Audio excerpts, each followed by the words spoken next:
Halo, bertemu kembali dengan saya Kurniadi Mubala. Pada video kali ini kita akan membahas tentang double pipe heat exchanger. Double pipe heat exchanger seperti sudah kita bahas di video sebelumnya memiliki beberapa keunggulan sehingga banyak diaplikasikan di industri untuk kasus-kasus di mana terjadi beda temperatur yang besar, terjadi thermal shock, atau untuk menghindari terjadinya flow induced vibration. Baik, seperti sudah pernah kita bahas, struktur double pipe heat exchanger kurang lebih seperti ini. Jadi ada dua pipa yang konsentris gitu ya. Nah, biasanya karena double pipe heat exchanger ini cukup panjang, dia tidak dibikin melulu lurus gitu ya, tapi kemudian ada U-turn di sini sehingga tidak terlalu makan tempat ke arah memanjang begitu, sehingga nanti dia bisa lebih kompak. Nah, biasanya ini adalah tempat masuk untuk anulus gitu ya, yaitu ruangan antara pipa dalam dengan pipa luarnya. Nah, biasanya anulus ini dipakai untuk fluida dingin, lalu nanti fluida di anulus ini keluar di sini, nah dia mengalir gitu ya, lalu turun di sini kurang lebih ya, lalu mengalir di bawah dan kemudian keluar di sini. Lalu fluida dalam pipanya bisa mengalir dari sini atau dari sini, tergantung kita desainnya itu co-current atau counter current. Kalau desainnya co-current seperti ini, fluida panasnya mengalir dari bawah, gitu ya, nanti dia belok di U-turn ini, lalu kemudian dia mengalir keluar di sini. Nah, ini pola aliran fluidanya, jadi nanti fluida anulus itu akan memenuhi ruang di antara pipa dalam dan pipa luar. Lalu dia mengalir ke bawah di sini. Nah, kemudian fluida di dalam pipa dalam dia mengalir di pipa dalam, oke, membentuk fully developed flow, kemudian dia keluar. Nah, salah satu keunggulannya karena dia dibikin seperti konstruksinya dibuat seperti ini, nanti dia bisa dihubungkan seri, jadi fluida keluar di sini nanti bisa masuk lagi ke bawahnya dan seterusnya gitu ya. Dan juga bisa dibikin konfigurasi paralel gitu. Nah, double pipe itu cukup fleksibel untuk dikonfigurasi seperti ini. Nah, konfigurasi aliran sendiri ada dua ya, sudah kita pelajari, itu co-current atau parallel flow gitu ya. Fluida panas dan dingin itu mengalir dari sisi yang sama, keluar di sisi yang sama. Lalu ada yang namanya counter current flow gitu ya, di mana arah aliran fluida dingin dan arah aliran fluida panasnya tidak sama. Oke. Ya, ini salah satu konfigurasi selain seri atau paralel murni. Jadi ada yang di seri dan paralel. Dalam hal ini di sini fluida anulusnya ini seri. Jadi kalau kita lihat ini fluida anulus, masuk dari sini, lalu mengalir di anulus, turun, gitu ya. Lalu kemudian dia turun di sini, gitu ya, seri. Nah, sementara lalu keluar di bawah. Nah, kemudian sementara fluida di dalam inner pipe-nya dia masuk secara paralel dari sini, gitu ya. Lalu berputar di U-turn lalu keluar. Jadi kita bisa menghubungkan yang anulus sebagai seri atau mungkin kita juga bisa hubungkan yang anulusnya paralel kemudian yang inner pipe-nya seri. Jadi kita bisa mengkonfigurasi ini dengan lebih bebas di double pipe heat exchanger ini. Dan ini merupakan salah satu keunggulan double pipe. Nah, karena dia menggunakan dua pipa, maka kita harus menentukan dimensi dari pasangan pipa yang digunakan. Ini adalah tabel yang menunjukkan dimensi atau diameter dari pasangan pipa yang sering digunakan. Misal pipa 2 inch di luar, lalu di dalam pipa 1/4, pipa 2,5 di luar, di dalam pipa 1/4, di luar pipa 3 inch, di dalam pipa 2 inch, di luar pipa 4 inch, di dalam pipa 3 inch. Ini contoh konfigurasi yang sering muncul gitu. Nah, kita akan definisikan nomenklatur dimensi dan sifat untuk kedua kondisi ini, yaitu fluida di anulus maupun fluida di dalam pipa.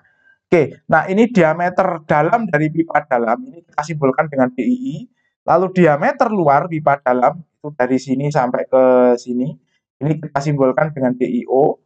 Lalu kemudian diameter dalam dari pipa luar dari sini ke sini Ini kita simbolkan dengan DOI, lalu diameter luar pipa luar kita simbolkan dengan DOO. Lalu kemudian sifatnya juga sama, jadi ini untuk fluida yang ada di dalam itu kita kasih simbol I, jadi HI, koefisien konveksi dalam, KFI, konduktivitas termal fluida di pipa dalam, lalu ini HO dan KFO untuk untuk koefisien konveksi fluida di anulus dan koefisien konduktivitas termal fluida di anulus. Nanti TP juga mengikuti yang di dalam TPI, di luar TPO, mu I, mu O, dan seterusnya. Oke. Nah, ini nomenklatur temperaturnya. Jadi untuk fluida di anulus masuk kita namakan TO in, fluida dalam pipa dalam keluar TI out, kemudian fluida pipa dalam masuk TI in, fluida anulus keluar itu kita namakan TO out. Oke. Oke. Nah, karena fluida di anulus, karena anulusnya itu tidak berbentuk sirkular, gitu ya, karena dia berbentuk cincin, maka kita tidak bisa menggunakan diameternya secara langsung. Yang harus kita harus menggunakan diameter hidraulik. Dan di sini kita tentukan diameter hidrauliknya, formulanya yaitu DOI dikurangi dengan DIO. Jadi diameter dalam pipa luar dikurangi dengan diameter luar pipa dalam, ini diameter hidrauliknya. Nah, diameter hidraulik ini kemudian kita gunakan untuk mendefinisikan Reynolds number di anulus, Nusselt number di anulus. Jadi untuk yang inner pipe itu kita definisikan terhadap DII atau diameter dalam pipa dalam, baik RE-nya maupun NU-nya. Jadi kalau kita lihat di sini RE-nya adalah rho VI gitu ya. Ini seharusnya ada typo ya, V-nya harusnya ada VI gitu karena ini kecepatan fluida dalam. Sorry. Ini M dot-nya harusnya juga M dot I. Nanti di sini Nusselt number-nya ini HI, DII dibagi KFI. Ini juga sama, ini REO, ini harusnya rho O, VO DH dibagi mu O. Oke, ini subscript-nya ketinggalan, maaf. Lalu kemudian menjadi VO DH, lalu kemudian mu O, dan seterusnya. Ini M dot O, ini DH, gitu ya. Nah, nanti ini mu O. Oke, Nusselt number-nya juga sama, ini HO, DH dibagi KFO. Oke, nah kita juga butuh definisi bilangan Prandtl dan bilangan Graetz. Bilangan Prandtl-nya kita definisikan berdasarkan CP, mu, dan KF di dalam untuk yang inner pipe. Yang anulus kita definisikan berdasarkan sifat fluida anulus. Kita juga butuh bilangan Graetz. Bilangan Graetz itu rasio antara kemampuan fluida untuk menyimpan panas dengan kemampuan fluida untuk mentransmisikan panas. Nah, ini M dot I TPI dibagi KFI kali L. L adalah panjang dari pipanya. Kemudian ini bilangan Graetz untuk anulus sama ya, M dot O CPO dibagi KFO kali L.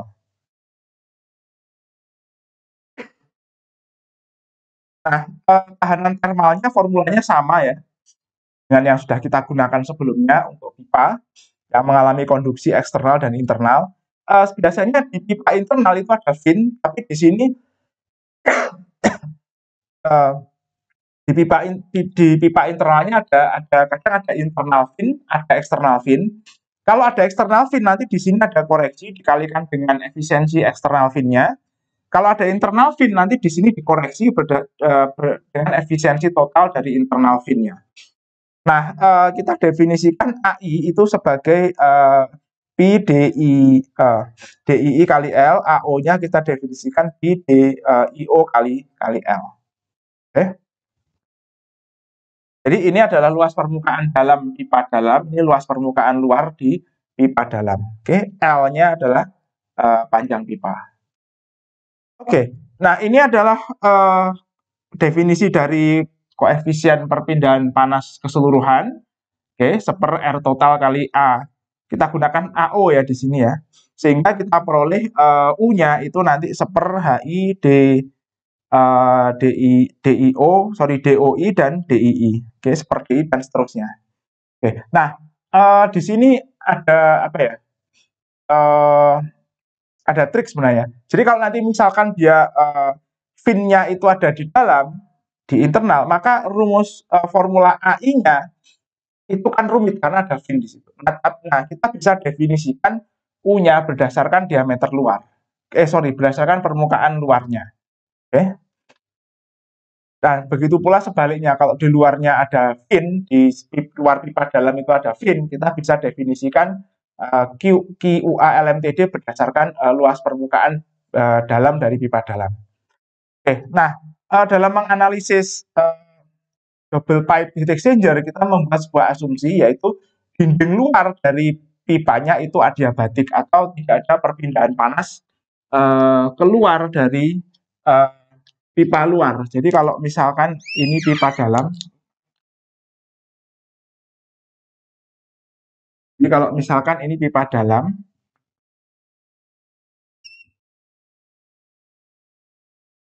ups,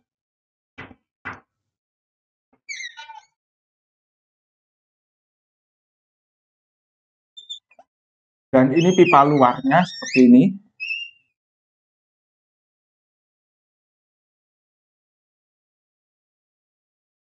Nah, kita biasanya berasumsi bahwa tidak ada panas yang keluar ke sini. Oke? Jadi panasnya hanya berpindah dari fluida di anulus dengan fluida di dalam. Oke, jadi di sini dinding luarnya ini adiabatik. Oke. Sehingga dengan demikian kita bisa terapkan kesetimbangan energi antara fluida dalam dengan fluida luar. Jadi MI CPI kali delta TI itu sama dengan MO CPO kali delta TO. Oke. Oke. Next, untuk melakukan analisis kita harus perhatikan karena nilai koefisien konveksi aliran fluida di dalam pipa maupun dalam anulus itu tergantung pada Reynolds number. Oke, kalau misalkan dia masih laminar, kita gunakan korelasi laminar. Kalau dia masuk ke turbulen, nanti kita gunakan korelasi untuk rejim aliran turbulen. Nah, kalau kita salah menerapkan korelasi, nanti hasil analisis kita akan melenceng dari realitas yang terjadi seperti itu. Nah, untuk aliran laminar, kalau misalkan bilangan grades-nya kurang dari 10, nah kita lihat bahwa Nusselt number-nya itu konstan. Oke, untuk flux konstan dia 4,36, untuk temperatur konstan dia 3,66. Nah, kalau bilangan grades-nya itu cukup besar, 0 sampai 1000, kita harus gunakan korelasi 2,0 grades pangkat sepertiga dikali rasio viskositas seperti ini. Nah, mu W di sini itu adalah viskositas yang ditentukan pada temperatur rata-rata dinding pipa dalam. Oke. Nah, untuk rezim turbulen kita bisa gunakan persamaan Vitus-Bolter 0,023 RE pangkat 4/5 PR pangkat N. N 0,3 untuk pendinginan, 0,4 untuk pemanasan. Kita juga bisa gunakan persamaan Sidertate. Biasanya kalau beda temperaturnya sangat besar, digunakan persamaan Sidertate, koefisiennya sama 0,023 RE 4 pangkat RE pangkat 4/5 PR pangkat sepertiga kali rasio viskositas dinamik pangkat 0,14. Ini sama mu dibagi mu wall, mu-nya ditentukan pada temperatur film, nanti kita bahas. Mu W-nya ditentukan pada temperatur rata-rata dinding pipa dalam. Nah, jadi sesuai dengan aturan di korelasi Sidertate maupun Ditus-Bolter, sifat-sifat fluida seperti CP, Rho, gitu ya, KF itu harus kita tentukan pada temperatur rata-rata antara temperatur inlet dan outletnya. Oke. Kecuali sifat yang ditandai dengan subscript B atau wall itu harus dievaluasi pada temperatur dinding. Nah, dengan demikian, kalau kita ingin menerapkan korelasi Sidertate atau korelasi untuk bilangan laminar pada Grace number yang tinggi, kita harus menentukan juga temperatur dinding. Oke. Nah, jadi ini perbandingan antara korelasi Sidertate dan Vitus-Bolter. Oke, jadi akurasi Sidertate itu cukup terjaga meskipun beda temperaturnya tinggi. Vitus-Bolter itu nanti akan mengalami penurunan akurasi untuk beda temperatur yang tinggi. Namun demikian, Vitus-Bolter tidak butuh data temperatur dinding dan mu W. Oke, sehingga lebih mudah dibandingkan dengan Sidertate yang membutuhkan data sifat-sifat fluida di temperatur dinding. Oke. Nah, untuk perhitungan awal kalau kita mau gunakan Cedar Tate karena temperatur dindingnya belum tahu, biasanya ini harus kita tebak dulu. Nah, di Tooth Bolter karena tidak butuh sifat di dinding, dia tidak butuh tebakan itu. Jadi ada plus dan ada minusnya. Nah, tergantung bagaimana kita memanfaatkan kedua korelasi ini. Nah, jadi karena di Cedar Tate harus menggunakan temperatur, terus tentukan temperatur dinding dan cari sifat fluida di temperatur rata-rata dinding, maka kita butuh metode untuk menentukan temperatur dinding. Nah, formulanya seperti ini, TW itu sama dengan ini adalah TMI atau TIM, ya, temperatur rata-rata di fluida di dalam, ini dikurangi delta TI atau perubahan temperatur. Nah, delta TI-nya untuk pertama bisa kita ambil dari rata-rata, oke. Lalu kemudian selanjutnya kita bisa hitung menggunakan formula ini. Ketika HI dan HO-nya sudah kita hitung atau koefisien konveksi di pipa dalam dan di anulus sudah kita ketahui, kita bisa hitung ulang delta TI-nya dengan formula ini. Lalu delta T-wall-nya kita hitung ulang. Nah, setelah T-wall dihitung ulang, nanti kita tentukan ulang sifat-sifat di dinding dan kemudian hanya kita hitung ulang. Nah, kita akan lakukan proses ini secara berulang sampai T-wall-nya itu tidak berubah. Oke. Nah, selain menghitung T-wall-nya, kita juga harus menentukan pressure drop menggunakan Tooth Bolter ataupun Cedar Tate. Mengapa? Karena nanti ini mempengaruhi pilihan diameter pipa yang kita gunakan. Oke, biasanya kalau kita merancang penukar kalor itu ada prasyarat maksimum pressure drop yang terjadi. Karena ini akan mempengaruhi kondisi proses di hilir ya setelah keluar dari heat exchanger. Nah, untuk kasus double pipe karena alirannya cukup sederhana, gitu ya, konstruksinya cukup sederhana, kita bisa hitung menggunakan persamaan pressure drop untuk aliran dalam pipa. Delta P sama dengan rho GHL, HL-nya adalah head loss, sama dengan K V kuadrat per 2G. Hanya untuk aliran di dalam itu kita hitung dari FI, LI per DII. Oke, untuk aliran di anulus, KO kita hitung dengan FO, oke, lalu L per DHO. Jadi ini F-nya ini adalah koefisien gesek pipa dalam, dan ini koefisien gesek anulus, begitu ya. Nanti ini kita masukkan ke sini, nanti kita dapat head loss untuk pipa dalam atau pipa luar, lalu kita balik ke sini, nanti kita dapatkan pressure drop untuk pipa dalam atau pipa luar. Oh, sorry. Nah, satu lagi ya, F-nya ini kita bisa tentukan dari diagram Moody, tentukan dari formula Colbert-White, atau tentukan dari formula pendekatan seperti formula Hallan. Oke. Nah, ini adalah langkah-langkah perhitungan desain double pipe heat exchanger. Jadi yang pertama kita harus tentukan dulu laju perpindahan panas yang dibutuhkan. Kalau misalkan yang diketahui adalah temperatur masuk dan temperatur keluar salah satu fluida, jadi kita tentukan dulu perpindahan panasnya berapa. Kita tentukan juga temperatur keluar dari fluida yang lain, atau temperatur masuknya kalau temperatur keluarnya diketahui. Oke. Nah, setelah kita tentukan balance energinya seperti ini, nah kita harus tentukan temperatur rata-rata fluidanya antara inlet dan outlet tadi. Jadi TIM dan TOM-nya kita tentukan. Oke. Nah, lalu kemudian karena pertama tadi ketika kita menghitung Q-nya, ini kan kita menggunakan MCP delta T.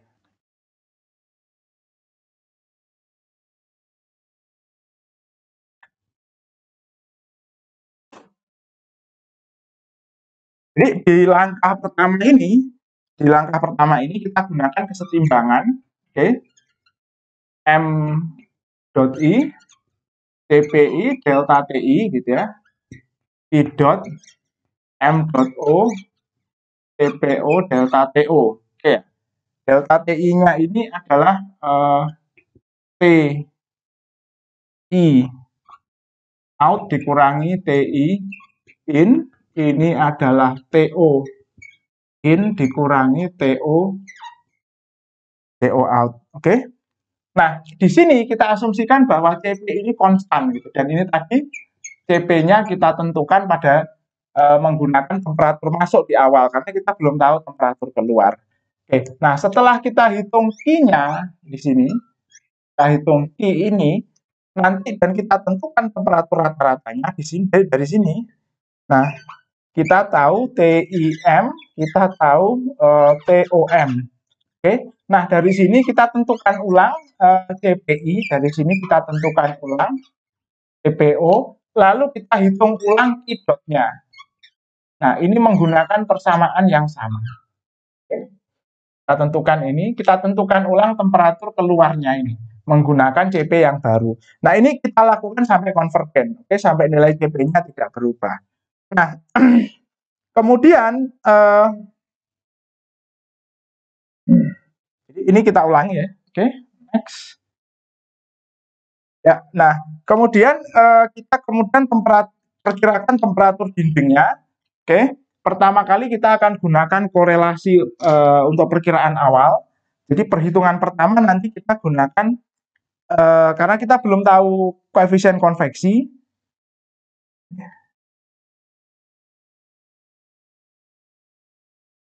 Ya, pertama kita gunakan ini untuk menentukan delta I, lalu kita hitung T-wall-nya. Lalu kemudian setelah itu kita lanjutkan dengan